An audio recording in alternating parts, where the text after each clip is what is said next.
Now, how would you like to be 27 spots higher in the point standings today than on the same date 1 year ago? Well, Ricky Rudd knows how it feels because that move parallels his move to Robert Yates Racing after driving for himself for 6 years. Here's Steve. Sometimes numbers are deceiving. In Ricky Rudd's case, they are compelling. In his first season driving for Robert Yates, Ricky is 5th in the point standings. Last year at this time, he was 32nd. Yeah, it's a long way to come from. Like I said, I'm not really sure how we end up last year. It sounded bad on paper, but we actually had some decent runs, and we just one thing after another breaks. We'd break something, we'd wreck, and just struggled last year. And then, like I said, this year everything's gone really good. The guys have done a great job preparing the cars, and we've run well every week, and we've just been accumulating points. Ricky's move to Robert Yates Racing stopped a 3-year slide. In 96, Ricky was 6th in the points, but in 97, he was 17th. In 98, 22nd, and last year's decline culminated with his first winless season since 1982. This season, Ricky had just 2 top 10 finishes in the first 9 races. In the last 22 races, he's been a top 10 finisher 16 times and has finished 3rd in 4 of the last 6 races. Going into the season, I predicted that we could finish in the top 10 in points, and I felt pretty confident about that. But I felt like anything beyond that would have been a nice little bonus. And I thought if everything went just right, we might be able to crack the top 5. I didn't really think championship. I think we're building a championship caliber team. But in its first year of rebuilding, I didn't really think a championship was probably reachable. But I did think if everything clicked and everything went real good, a good shot at the top 5 in the points. Ricky Rudd is the only winless driver in the top 10 in points. But that could change today. Ricky won here in 1995. But regardless, at age 44, Ricky Rudd has a new lease on life. That's what, to me, racing is all about, is not just being out there making laps, but being out there, being in a position that if you don't win, I mean, that's okay. It's a little hard to take, but at least you're out there knocking on the door and could have won and in a position for the hunt. And I guess that's probably what we all live for. Well, Ricky, the question is your car good enough to get in a victory lane? Man, that's a big question mark today, Steve. We've been struggling, didn't get much practice time. Big question mark. We can either be good or we can be lousy. We're going to find out here shortly. All right, best of luck. Let's go back to Eli. Ricky Rudd statistics from 1 year to the next. Well, there you see that major difference highlighted in those top 5s, the top 10s, and even more importantly, the DNFs, the races that he did not finish last year, 6 of those to only 1 DNF here in the 2000 season. Riding with Ricky Rudd down the front straightaway. Look how narrow the front straightaway is here. Barely room enough for 3 cars to fit in there to the inside wall. 16th spot, Ward Burton in the 22, Ricky Rudd in the 28. Ricky Rudd, a past winner here. Remind you, he has not won since 1998. Everybody thought he was going to win in year 2000, maybe today. Ricky Rudd now in 3rd, and Ralph, he's going to have to work to keep Steve Park behind him. Yeah, and Eli, he just said over the radio he's not sure what happened. He thinks maybe just ran it in there a little too hard and lost the grip on that one. But the story really with Ricky Rudd right now is in regards to his tires. We talked earlier about how the crews write down which is a left front or a right rear, for example. Well, there are also numbers on those tires that come from the manufacturer Goodyear. There are batch numbers telling the teams when the tire was made, and they can match them up with different sets. Well, there is a specific number set that is really working well on Ricky Rudd's car. They are all out of them on the number 28 group. However, teammate Dale Jarrett has a handful of sets with the exact same batch numbers. So the group from the 28 has been going down and trading tires out with the 88, trying to stack up as many sets of that particular batch as they can find for later in the race. It's a whole lot different than when NASCAR first came to Arizona back in April of '51. When the late Marshall Teague drove his Hudson Hornet to the win over at the State Fairgrounds mile. I doubt that they were trading tires out that day. They probably didn't even know what stagger was that far back, and now they've got people who do nothing but deal with tires. They are still 1 4/10 seconds behind the leader, Jeff Burton. But you know how much Ricky Rudd wants a win here, anywhere this first season with Robert Yates Racing. mean, it's really remarkable to think how well he has done in the points anyway. 5th in points, 373 down without benefit of a victory.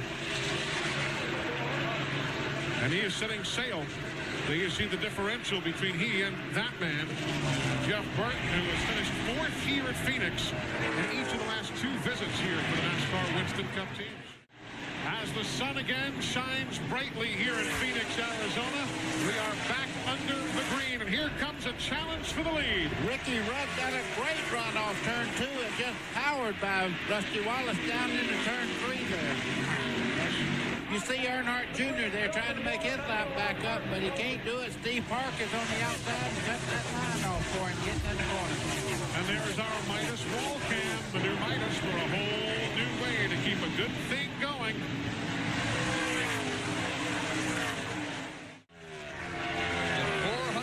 Drivers up there all looking to win this thing this afternoon. None hungrier, you wouldn't assume, than Ricky Rudd. And probably none more better suited for this place. He's won 20 times. Of those 20 times, 8 times Ricky Rudd has won on 1 mile speedway.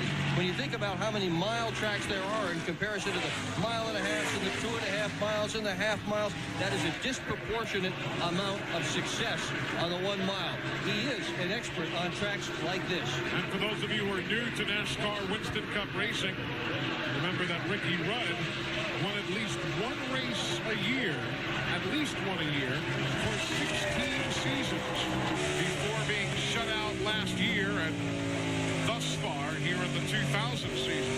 I talked to Rudd about being very, very good on slick surfaces and where you needed to really hook up. He said 90% of the things he learned from racing motorcycles, getting back in the accelerator properly and getting it set to get a forward traction.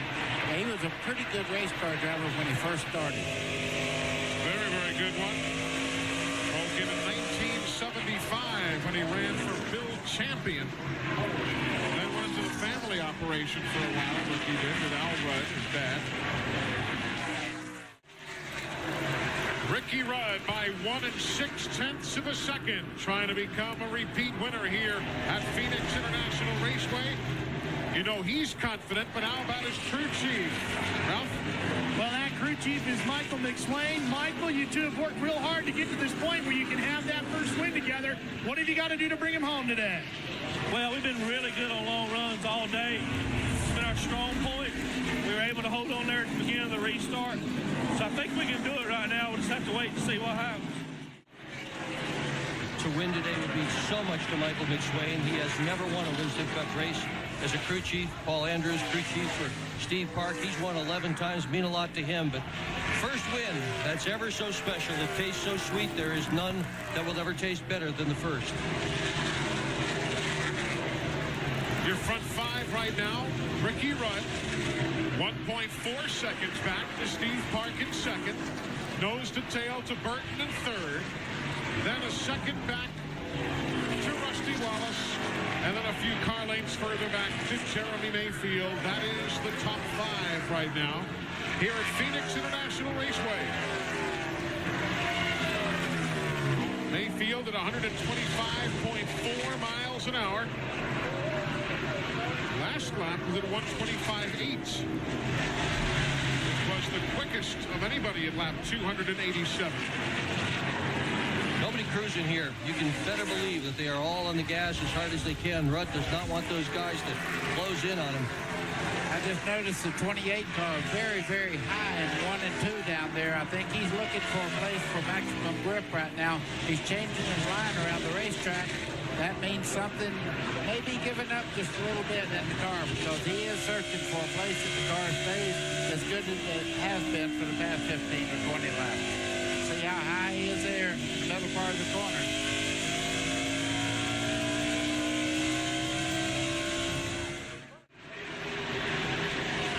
Meanwhile, the race leader, Rudd, has to deal with Kevin LePage. Some race traffic. LePage is on the lead lap. He's in 22nd spot. Doesn't want to go a lap down. And exactly right. He wants to stay in the lead lap, but Rudd just powers by. But look at the traffic in front of Ricky Rudd right now. That could pose a problem as we close in on the last few laps here. traffic to deal with. Eli, I spoke to Michael McSwain again, the crew chief for Ricky Rudd, and asked him about the observations that Buddy Baker was making about Ricky changing his line. I asked him if something was wrong now with the 28. He said he has no idea. Ricky is not saying trouble anything. on the back straightaway. Right in front of the leaders. Rudd is in it. Rudd hit him. Ricky Rudd is in it. As the drivers bounce off one another, Burton goes around, takes the lead. Steve Park goes by. He'll take second. Ricky Rudd getting caught off in an accident. Rudd on fire. Ricky Rudd's car on fire. Coming down pit road, the fire was just coming out of the race car. Fire clearly extinguishing itself. Ralph, a heartbreaker as Mast and Bliss got together and Ricky had nowhere to go.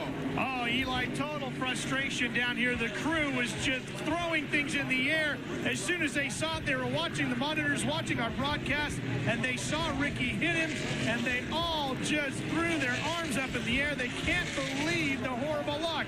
They're calling the checkup under the hood. Now, they will normally do this in a series of pit stops, is what they would normally do. There's a little bit of flame belching out underneath the muffler. They're having trouble getting up underneath the hood, and the engine is shut off as they try to get the car fixed enough to get him back out into the race. At this point, a shot at a win is out the window. Now it's just trying to get the best finish they can. Do you just believe Ricky Rudd's luck? Do you believe? No, I do not. Because There's Mike Bliss's machine. something happened to the 14 of Rick Mast in the middle part of the back straightaway. He slowed drastically. There was sparks coming out, and Mike Bliss had nowhere to go. Run right in the back of him, and here comes Ricky Rudd along and gets collected up in something he had nothing to do with. Unbelievable. This can be a terribly cruel sport sometimes. Here's what happened. Watch it again on the backstretch. And you can see the 14 slowing way down there. Buddy had it right. Rick Mast slowed way down. And here comes Ricky. No place to go. Bam, into the back end of Mike Bliss. And you're right. It wasn't Bliss's fault. It was really nobody's fault. No. Something breaks on Mast's car.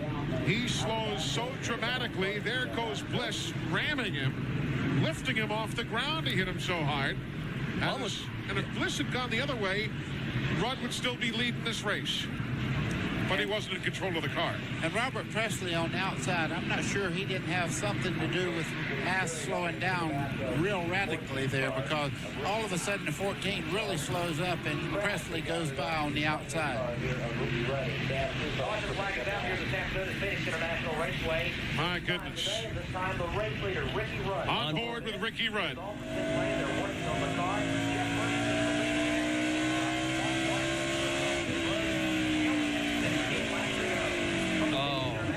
I mean, the bottom looked clear, didn't it? And then all of a sudden it wasn't clear anymore. Here's what Rick Mast saw. Let's see how this whole thing begins now.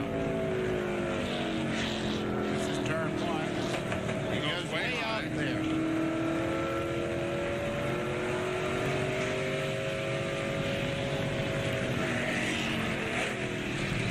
Mast is way off the pace. Yeah. He was way off the pace there. Drilled in the rear. So Mark Martin is the leader here at Phoenix International Raceway. He has finished 8th or better in the last 8 races here. Might be in position for the win. Well, the NASCAR official is saying, guys, you've got to move the car behind the wall. Ralph, it's just too much work going on, I guess, huh? Oh, Eli, it's just one big nightmare down here for the 28. They're being told now they've got to go behind the wall. They've already yanked the radiator out. The crew is working feverishly to try to get Ricky back in the race so they can get a handful of laps in to try to finish this one. Now, the guys in the truck found another view from Michael Waltrip's onboard camera, and you can clearly see now what happens. You'll see the debris come out from underneath Rick Mast's car. He'll cut a tire down. Right there. And there was no chance for Bliss to do anything but just drill him in the caboose. Eli, he had problems down in turns 1, though, and got way off the pace, and he was having problems way before the tire actually went down on him on the back straightaway. That car right there, Ricky Rudd, has only one DNF all year. Only one race has he failed to finish. That was because of an accident at Pocono in July. Well, Ricky, we talked to you before the race about if you could get into the win column, and it looked like you had it today. Tough break. Tell us what happened. Well, not really sure. I could see the 14 car had looked like he had a flat right front tire, and everything was going to work out. You know, we were coming up on lap cars, and I'm not sure if the 27 didn't see him or what happened. He just ran right square in the back of him, and I'm not really sure how he did that, to be honest with you. But when he did it, I caught the repercussions of that wreck right in my face, and wasn't a whole lot we could do about it. Ricky, how disappointing is this to be that close to victory coming with this 28 car? Well, we've been like this week in and week out. I mean, we really should be sitting here talking about 3, 4, 5 wins right now, but we can't talk about that because obviously we don't have them. But it's situations very similar to today, just circumstances we can't control. I don't really know what we got going on here with bad luck, but the good thing is team performance is there. That's a hard thing to get, so we got that part going for us. We just try to buy some luck. Thank you very much, Ricky. Appreciate your time. Eli? Well, very well said. One thing about Ricky Rudd, always one of the classiest guys around, and there's no doubt about it. We thank those folks from Winston for saying thank you to us. There's that big accident. Rick Mast had his problems. Mike Bliss was on his tail. And, you know, with all due respect to what Ricky said, and I've never driven these race cars, buddy, but I don't see anything Mike Bliss could have done. He had a car on the outside going by on the outside, which was Robert Presley, and another car on his inside. He had no choice. Run all the way back in 37th spot. It's not fair sometimes in the